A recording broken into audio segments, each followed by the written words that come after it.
Mind in full agreement, ये समझना जरूर।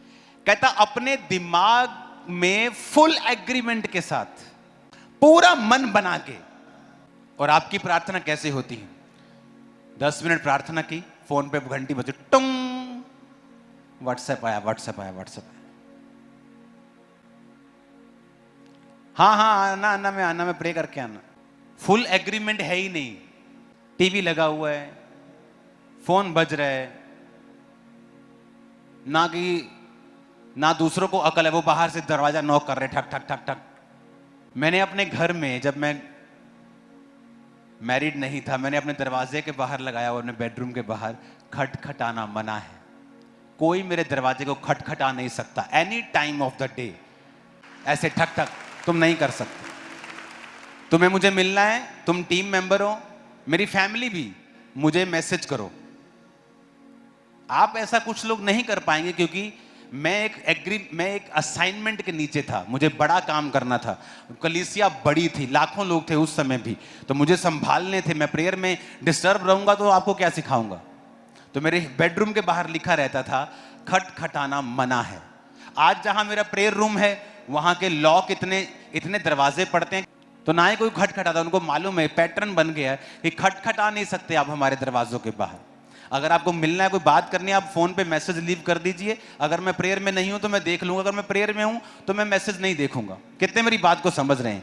आज ये चीज की कमी है। विद देयर माइंड्स, अपना दिमाग कहता, दिमाग, विद देयर माइंड्स, अपना दिमाग, इन फुल, हाफ नहीं, एग्रीमेंट, फुल एग्रीमेंट। आपके साथ एग्रीमेंट करता है ना आपका बॉस, कि एग्रीमेंट कर, अगर इतनी तनख्वाह चाहिए तो तू 2 साल नौकरी नहीं छोड़ सकता, मैं भी तुझे निकालूंगा नहीं। हम एग्रीमेंट करते हैं, चल एग्रीमेंट करते हैं, ये जमीन मेरी हो गई, बयाना कर दिया, एग्रीमेंट हो गया। अब कोई मुकर नहीं सकता, मुकरेगा तो डबल वापस करना पड़ेगा तुझे या मुझे। कितने मेरी बात समझ रहे हैं कि तुझे अब डबल वापस करना पड़ेगा अगर तुम मुकरा, तो एग्रीमेंट हो गया। एग्रीमेंट नहीं है हमारा परमेश्वर के साथ। हमारी प्रेयर जो है विदाउट माइंड, बिना दिमाग के एग्रीमेंट के अगर हम प्रेयर करते हैं ना, तो विदाउट एग्रीमेंट है। कभी भी बैठ जाएंगे, सारा दिन काम धंधा करके, काम करके पीठ जब दुखने लग जाएगी, फिर बीबियां बैजूंगे, बैठते हैं टोला गया। क्या देंगे हम प्रभु को? इतने बर्तन मांज के, इतनी सफाई करके, इतना काम करके आप थकेंगे, आपका शरीर है, लेकिन क्या वो थका हुआ समय परमेश्वर को देना चाहिए? आप ये बताओ। आपके घर में बाहर जब कोई भिखारी आता है, वो बोलता है कि मुझे कुछ दे दो, आप फ्रिज खोलते हो, आप देखते हो कल का क्या बचा है ना? आप ये नहीं, आप देखते हैं कि हाँ फ्रेश क्या, आपको पता है ये मेरे बेटे के लिए, बेटी के लिए, तो ये कम, लेकिन आप फ्रिज से अच्छी चीजें चाहे हो, आप बचा हुआ निकाल के दे देते हो। समझ आई कि नहीं? आप जीसस को बचा हुआ दे रहे हो, बचा हुआ समय, सारे दिन की थकावट, सारे दिन की मच लड़ाइयां झगड़े करके, फोन सब करके, सफाइयां, थक के, जब बॉडी पूरी पिसी हुई है, जब सोने का समय आ चुका है, आप प्रेयर में बैठ जाते हो। इसका मतलब आपका जो एग्रीमेंट है वो सही नहीं है।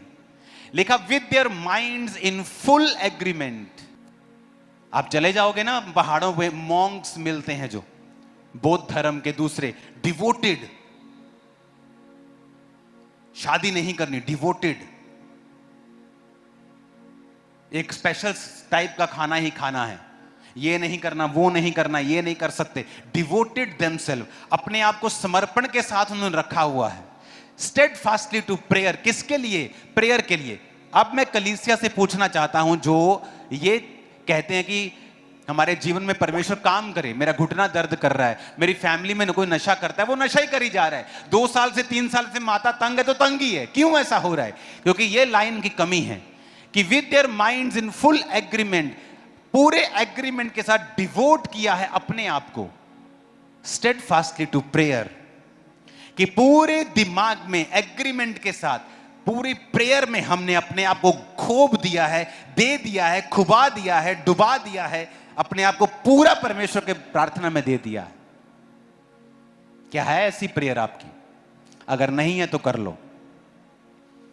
क्योंकि रिजल्ट हम प्रेरितों के काम वाले चाहते हैं और प्रार्थना हमारी बच्चों वाली है। In full agreement, top level agreement कि मुझे इतने घंटे रोज परमेश्वर को देने हैं, कुछ भी हो जाए।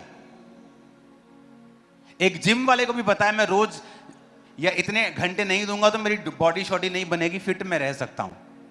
लेकिन एक आत्मिक बंदा जो है वो मूर्खों की तरह बिहेव करता है और बिना किसी डिसिप्लिन के चाहता है कि उसकी जिंदगी में परमेश्वर बड़ा काम करे। वो आपको खाना दे सकता है, पीना दे सकता है, आपकी स्टडी में हेल्प कर सकता है, लेकिन अगर आप बड़े चीजें चाहते हैं तो वो इन चीजों के बिना आपकी लाइफ में नहीं आएंगी।